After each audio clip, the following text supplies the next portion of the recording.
A partir de 1930, Trotsky foi o primeiro e, durante vários anos, o único dirigente revolucionário a alertar para o perigo do fascismo.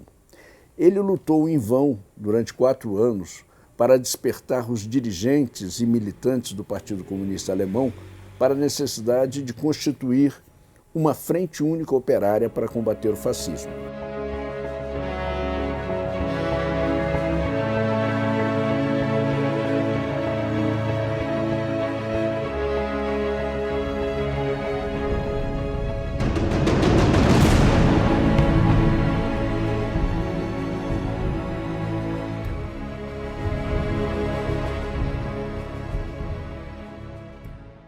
Trotsky fez isso em uma situação difícil a partir do exílio na ilha de Príncipe, na Turquia.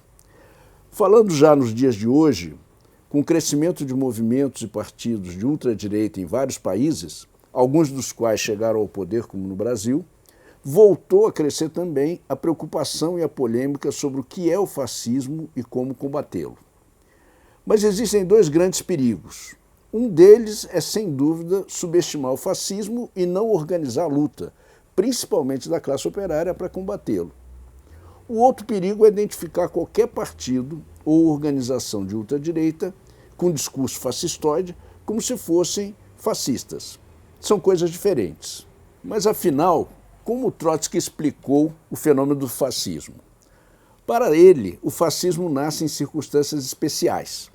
Uma grande crise social e uma derrota do proletariado e do avanço da contra-revolução. Mas onde a burguesia não consegue derrotar definitivamente a classe operária por meios normais da democracia burguesa e precisa se utilizar da pequena burguesia para isso. A situação na Alemanha em 1930 foi um exemplo disso. A crise econômica de 1929 e a Grande Depressão que se seguiu a ela atingiram o país com uma força devastadora. Jogaram 6 milhões de trabalhadores no desemprego. Ao mesmo tempo, a crise arruinou os pequenos comerciantes e agricultores e o ajuste fiscal feito pelo governo levou à demissão de milhares de funcionários públicos. Nas eleições para o parlamento alemão, em setembro de 1930, o partido nazista dirigido por Hitler deixou de ser o menor partido no parlamento alemão, que tinha recebido 800 mil votos em 1928, para chegar a ser o 3º maior partido, conquistando 6 milhões e meio de votos na eleição recente.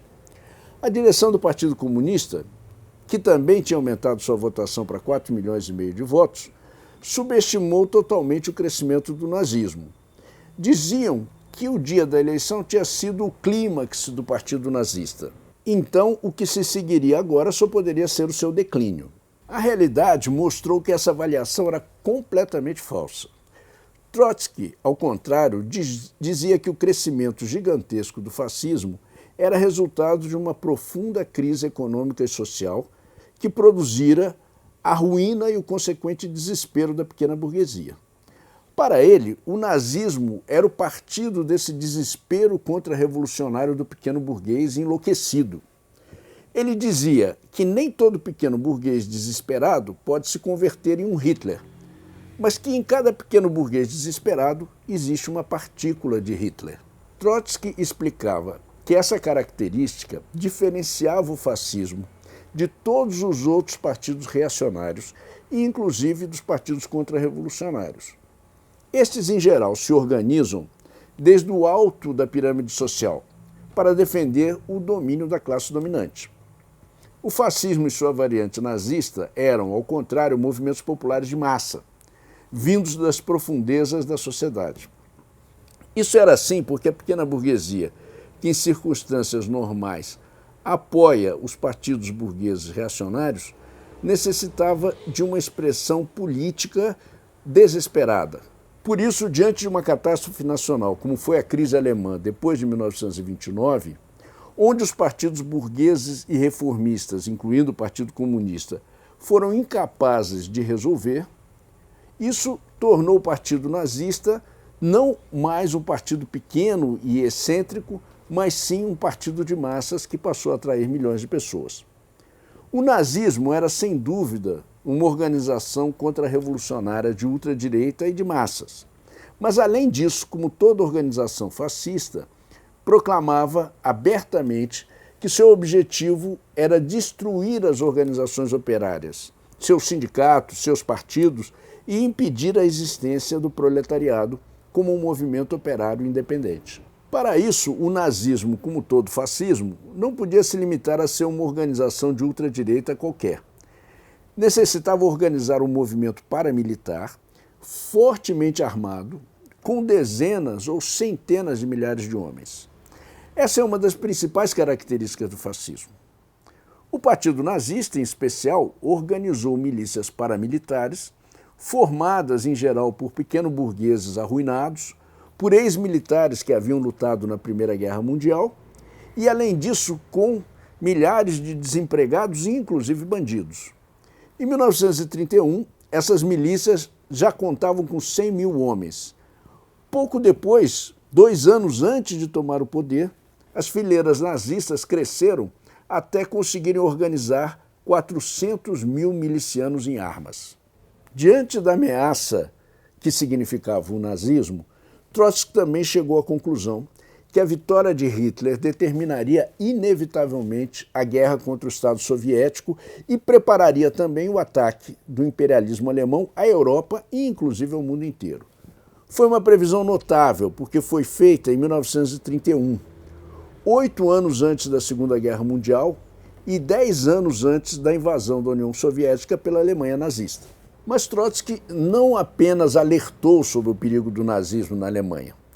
3 anos antes de Hitler chegar ao poder, ele defendeu com muita persistência que o Partido Comunista da Alemanha chamasse o Partido Social Democrata a compor uma frente única operária para enfrentar e derrotar o nazismo. Ele explicava que era fundamental derrotar o nazismo antes que ele chegasse ao poder e pudesse controlar a máquina do aparelho de Estado alemão e utilizá-la para esmagar a classe operária. Le nouveau développement en Allemagne donne un exemple saisissant de la politique fondamentale fausse de la direction du prolétariat. Assimilation de la démocratie au fascisme, répudiation de la politique de front unique et par suite renonciation au soviétique. A frente que Trotsky propunha era uma frente de classe contra classe, da classe operária contra a burguesia. Essa política não era uma aliança antifascista com setores burgueses como as frentes populares que o stalinismo viria a constituir alguns anos depois e que facilmente amarrariam as mãos do proletariado para a luta, preparando assim a sua derrota. Esse tema das frentes populares a gente vai falar em um próximo programa.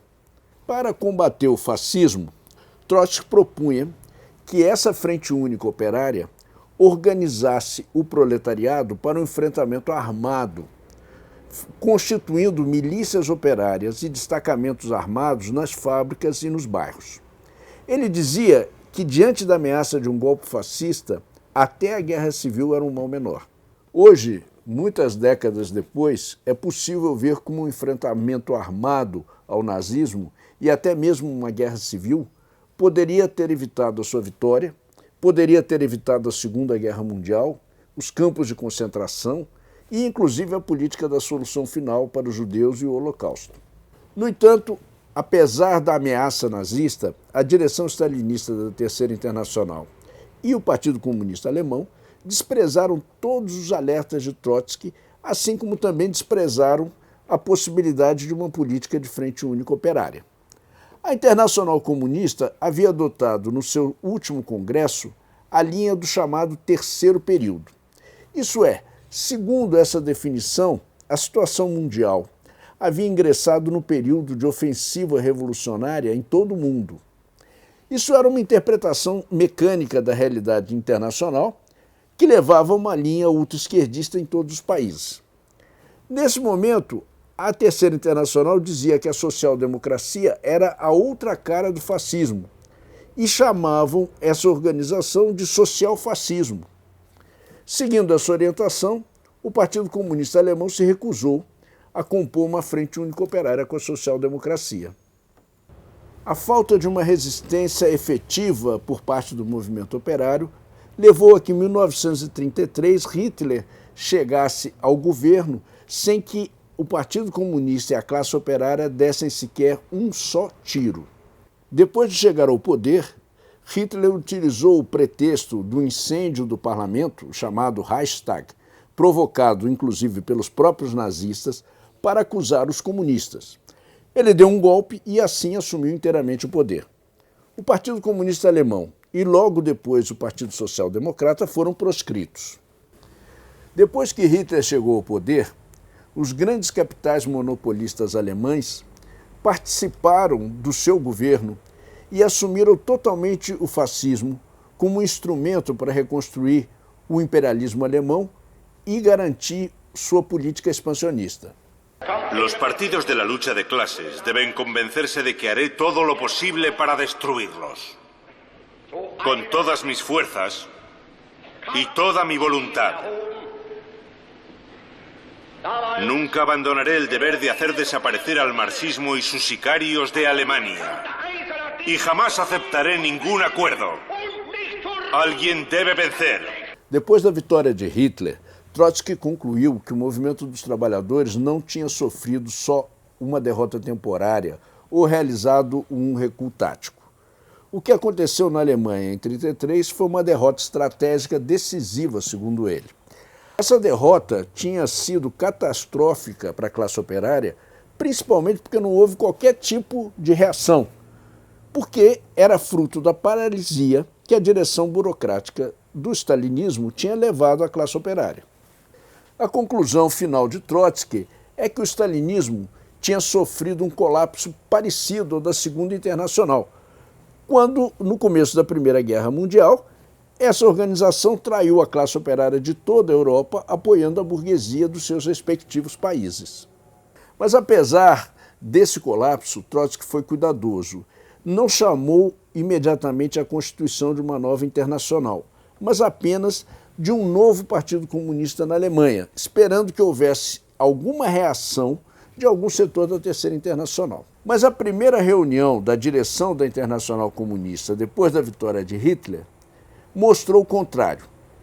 A direção declarou que a subida do nazismo ao poder não tinha maior significação e que a tática do Partido Comunista Alemão tinha sido perfeita. Ao mesmo tempo, proibiu os partidos comunistas de reabrir qualquer discussão sobre a questão alemã. Todos os partidos comunistas aceitaram passivamente essa proibição.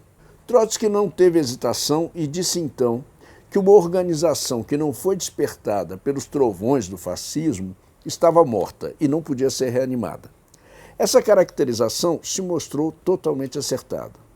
Na década de 30, a Terceira Internacional foi de derrota em derrota com a política traidora da Frente Popular, como, por exemplo, na Guerra Civil da Espanha ou na Frente Popular da França, até que foi dissolvida por Stalin em 1943 para agradar os Estados Unidos e a Inglaterra. Ao concluir que a falta de ação da Internacional Comunista diante da tragédia do proletariado alemão demonstrava sua morte política, Trotsky também chegou à conclusão que era necessário lançar as bases para a constituição de uma nova organização, a Quarta Internacional. Nós veremos isso em um dos próximos episódios. Se você quer saber mais sobre essa história, recentemente a editora Sundermann lançou o livro de Trotsky, A Luta contra o Fascismo, que inclui, além da conhecida obra Revolução e Contra-Revolução na Alemanha, outros artigos sobre o fascismo, inéditos em português. Com esse vídeo, a nossa série chega agora ao seu 10º episódio. Na próxima semana, nós vamos lançar um vídeo especial com os melhores momentos da nossa série.